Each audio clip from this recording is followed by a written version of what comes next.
We hear medical terms tossed around so often these days, we lose sight of what they really mean. Coronary is a prime example. It doesn't mean heart attack, but rather the name of the 3 arteries which circle the heart and supply blood to the heart wall itself.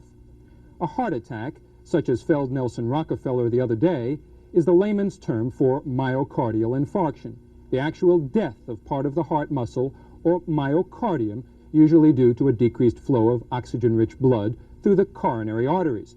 Diminished blood flow can also lead to attacks of angina pectoris, which literally means suffocating pain within the chest. Now, why would we get a drop in blood flow in the first place? The main reason is atherosclerosis, or hardening of the coronary arteries. There are several things which can bring hardening of the arteries on sooner. Think you can name the 3 major factors which, if controlled, can help ward off your chance of a heart attack. The correct answers are high blood pressure, cigarette smoking, and high cholesterol in the blood. That's a chemical that perhaps can be lowered by cutting down on such foods as fatty meats and butter. Wishing you hearty health, I'm Dr. Alan Blum.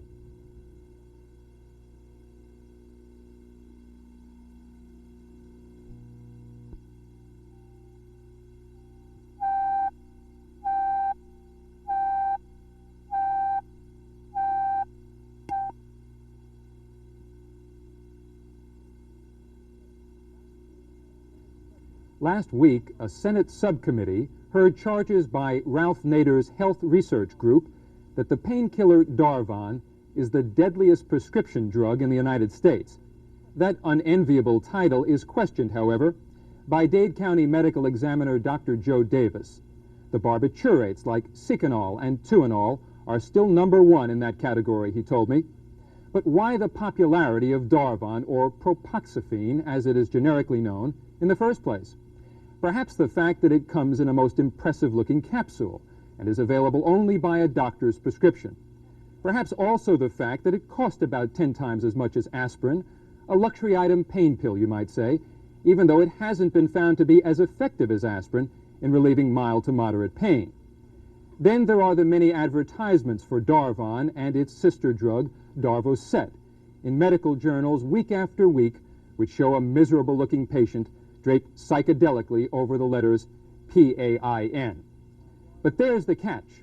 While Darvon does offer benefit to some persons in moderate to severe pain who can't tolerate codeine because of its constipating or other side effects, Darvon is not a recommended drug for mild to moderate pain. A relative of methadone, it is strongly habit-forming. There is little question, then, that Darvon is a drug that invites misuse. But should we ban it? I asked that question of Dr. Leonard Bednarczyk, director of the toxicology laboratory in the medical examiner's office, where blood and urine samples reveal whether a person has taken Darvon. Did the prohibition of alcohol or heroin end the problems with those drugs, he asked me in return? Ban it? No. Control its use more carefully? Yes. For the World Tonight, I'm Dr. Alan Blum.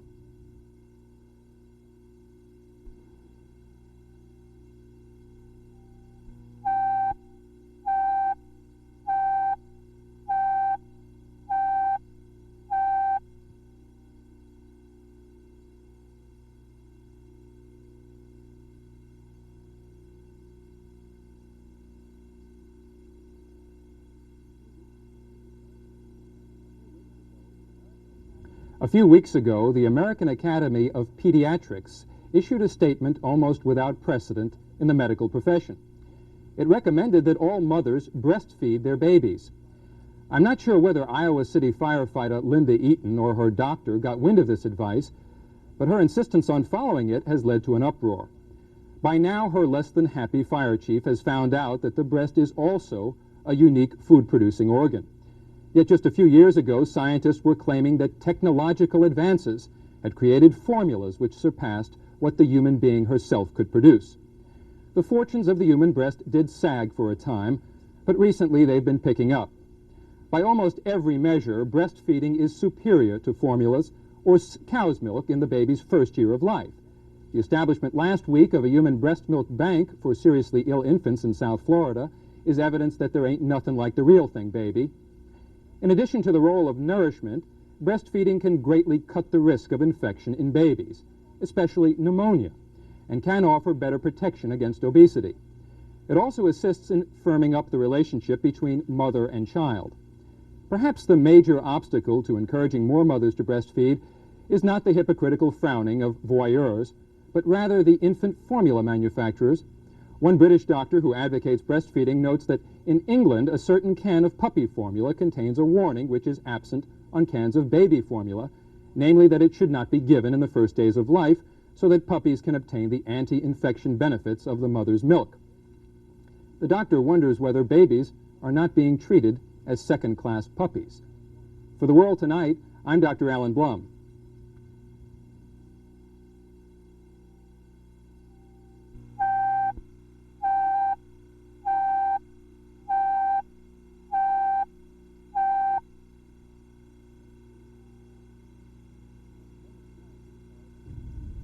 Many parents are at wit's end when they find their previously bright child doing poorly in school.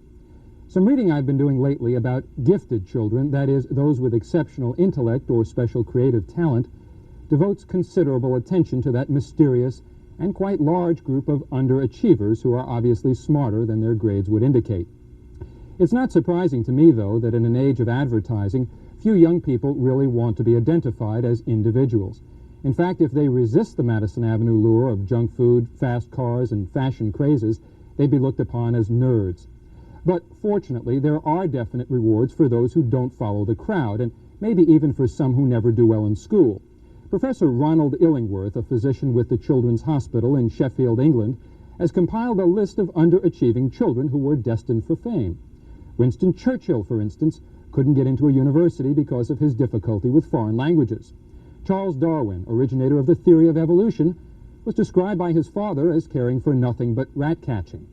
It took Albert Einstein much longer than the average child to learn to talk.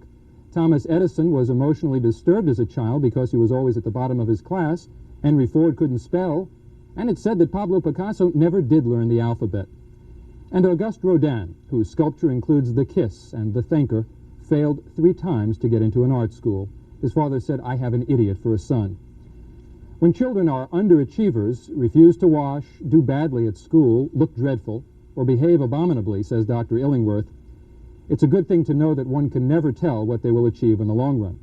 They may be the world-famous men and women of tomorrow. For the World Tonight, I'm Dr. Alan Blum.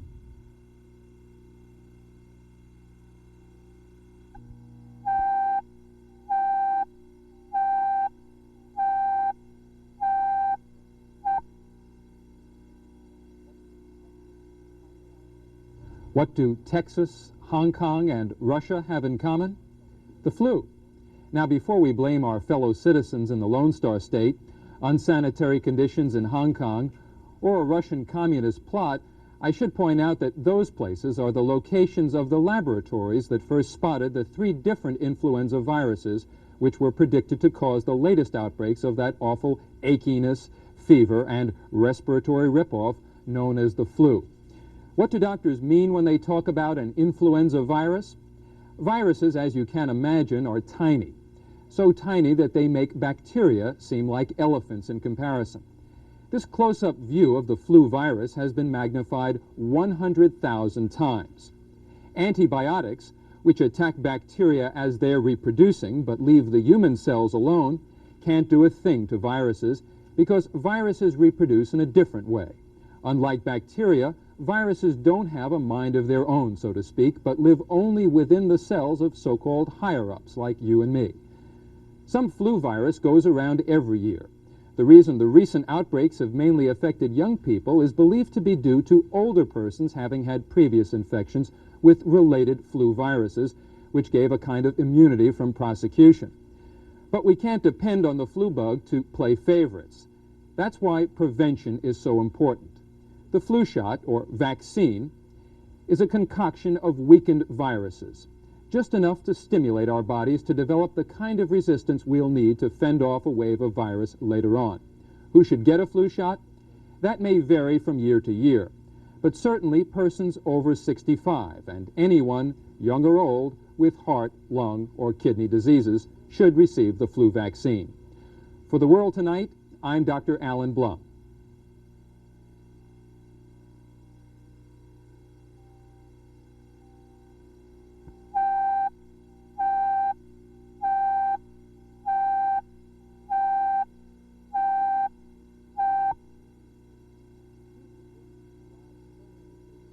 Few conditions drive so many patients to despair as does shingles. The term shingles comes from the Latin word cingulum, which means a belt or girdle, and the rows of tiny blisters do indeed seem to wrap around one side of the body like a belt. What is shingles? It's the reactivation of a virus which has hidden out in certain nerve cells sensitive to touch and temperature. The virus is the same one which causes chickenpox. In fact, chickenpox can develop in a person exposed to someone with shingles. Contrary to popular belief, it's unlikely that shingles can be caught from another person with shingles or chickenpox. About 1 in 5 adults will get shingles at some time or another, but seldom more than once. It can occur at any age, but it is much more common in persons over 60. The eruption of blisters may last for 2 weeks, but the pain may last for several weeks or even months. There's the rub, because this severe nerve pain, or neuralgia, is almost always present in older persons with shingles. The lack of an effective treatment is reflected in the many therapies which have been tried and which have failed. I asked Dr. Harvey Blank, chairman of the Department of Dermatology of the University of Miami School of Medicine, for his opinion on the treatment of shingles. Fortunately, he told me, almost every case of shingles eventually clears up. But studies done in his department indicate that for healthy persons over 60, the early prescribing of a corticosteroid medication shortens the neuralgia. However, as the British Medical Journal recently commented on shingles, by and large, painkillers, sympathy, and a liberal helping of hope are all the doctor has to offer. For The World Tonight, I'm Dr. Alan Blum.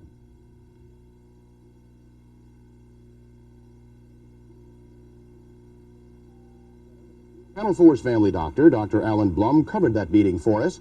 He regularly appears on Tuesday, Wednesday, and Thursday on The World Tonight at 11. The conference at the University of Miami School of Medicine was the 5th annual Eastern Students Research Forum. Medical students from throughout the United States and Canada met to share the results of projects as long as 8 years in the making. They were treated to a keynote address by Dr. Rosalind Yalow, recent winner of the Nobel Prize for her work in discovering a method of measuring many of the chemicals in our bodies. Dr. Yalow encouraged the students, but she expressed her view that real scientific breakthroughs are not likely to come from the continued spending of huge sums of money on what she called targeted research, that is, research directed towards specific diseases. I think that money for targeted research permits us to exploit already developed ideas. It is no assurance that we will develop new ideas that will unduly or very well affect our eventual health. The discovery of antibiotics has probably been the major factor in improving life in America. This certainly wasn't targeted research. As someone who likes to be thought of as a housewife as well as a scientist, Dr. Yalow remarked that women with great career ambitions can still be good wives and mothers. I'm not a feminist, she said. I'm just liberated. Dr. Alan Blum for Channel 4 News.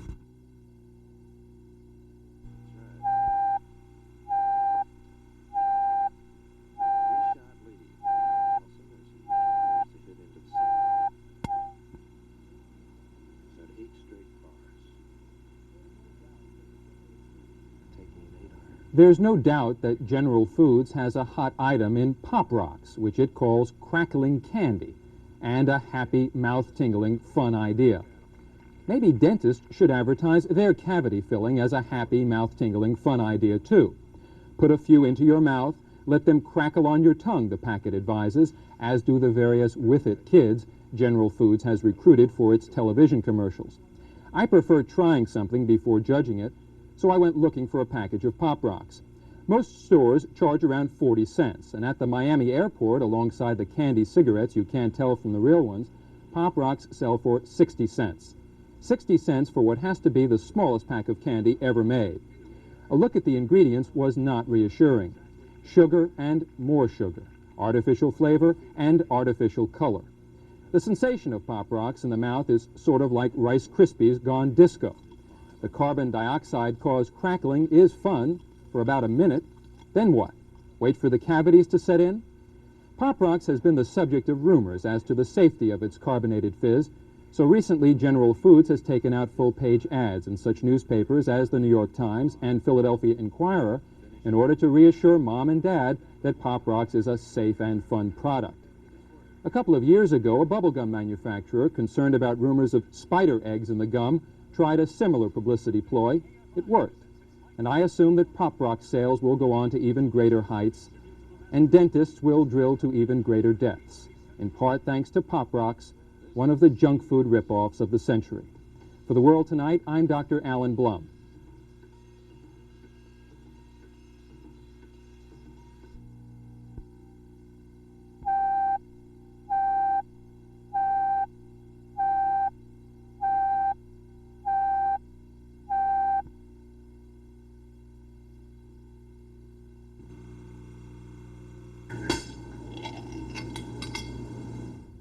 One of our favorite American pastimes, the opening of a pop top from a can of soda, juice, or beer. You might not think such a convenient invention is fraught with danger, but it is, and I'm not just talking about the cuts to our fingers when we try to open the can. The problem lies in the habit some people have of dropping the pop top into the container, only to discover, too late, that you've guzzled down the pop top along with your gusto. By then, the pop top may have lodged in your esophagus or eating tube. Worse yet, if you like to swig drinks down, the top can be inhaled into your breathing passage. In either case, surgery may be needed. Of course, the chance of swallowing an entire pull-top tab is small, but often the ring comes off without the rest of the pull-top and is much easier to swallow. That's what seems to happen in many cases of pop-top swallowing. Moreover, the metal strip from a pop-top usually becomes shaped like a hook as it is removed from the can, and the edges are sharp enough to drive a hole right through the esophagus. Still not convinced that pop-tops are a hazard, that it couldn't happen to you? Then consider a toddler in your family happily crawling along on the beach or in a park or on the kitchen floor. What a nice shiny toy, the child says, good enough to eat. With the widespread use of the pop-tops, they are taking their place among such other culprits as nails, carpet tacks, and balloons in causing serious choking injuries to children. In a report from one of Chicago's hospitals over a 3-year period, in which 7 children who had swallowed pop-tops were seen, all required painful and extensive treatment. And in one case, in which the pop-top was undetectable on X-ray, the top eroded through the esophagus to puncture a main artery. The child died. Even the makers of canned drinks acknowledge that pop-tops are a blight on our landscape. Isn't it time to end the pull-off, rip-off? The pop-top cans may save a couple of seconds, but they may also cost a couple of lives and produce a litter problem with a built-in health hazard. I'll take my soft drinks in returnable bottles. Or better yet, how about us bringing back the custom of a tall glass of draft root beer? For The World Tonight, I'm Dr. Alan Blum.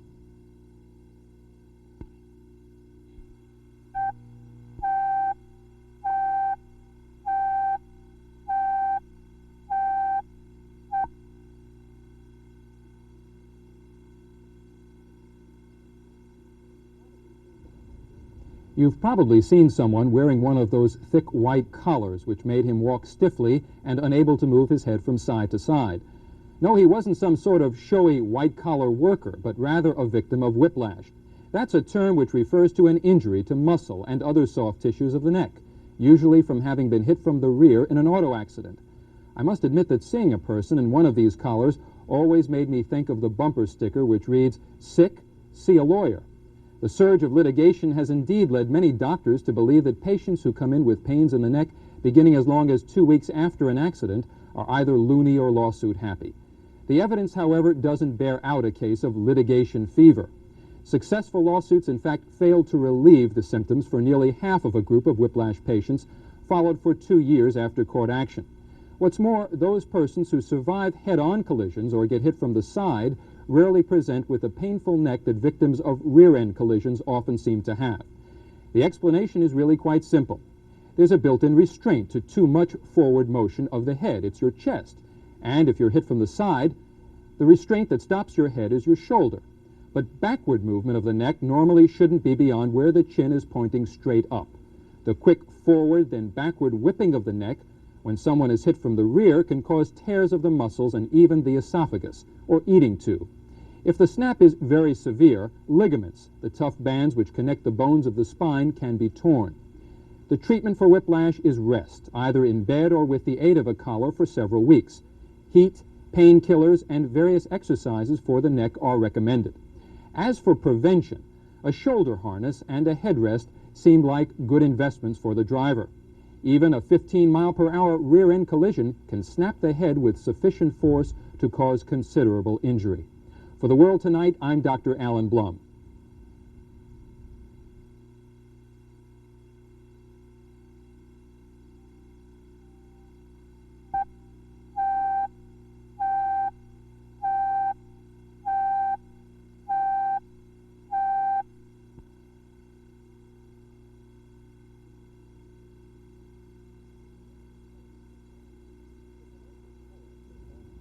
The commercials tell us that all aspirin is not alike, and that's certainly true to judge from the higher prices of those brands which advertise the most heavily. However, although all preparations containing aspirin may not be exactly equal, no important difference in pain-relieving effects among the various aspirin-containing medications has ever been found. Nor has it been proven that one brand of plain aspirin is superior to another. As for so-called buffered aspirin tablets like Bufferin, which decrease the time necessary to dissolve and thus may be less irritating to the stomach lining, a glass of water with plain aspirin will probably do just as well. Extra-strength aspirin, which is just a higher dose per pill, is more likely to cause stomach irritation. Enteric-coated aspirin is a kind that has a special coating to delay the aspirin's dissolving until it reaches the bowel. But although it may ease the burden on the stomach, it may not always dissolve so well in the bowel. Combinations of aspirin with other pain relievers, such as Excedrin, have not been shown to be better than aspirin alone. Alka-Seltzer is expensive, but probably the safest way to take aspirin. However, its sodium content just about rules it out for the many folks who need to watch their salt intake. Although generic aspirin may be 1/3 to 1/10 as expensive as brand name aspirin, generic aspirin may have its pitfalls. Improper manufacture or storage may result in tablets which have lost their strength. In short, aspirin is the best medication we have for pain, fever, and inflammation, even though we don't know just how it works. Remember, it is a strong drug, and you should let your physician know if you give it to your child or take it yourself. For the World Tonight, I'm Dr. Alan Blum.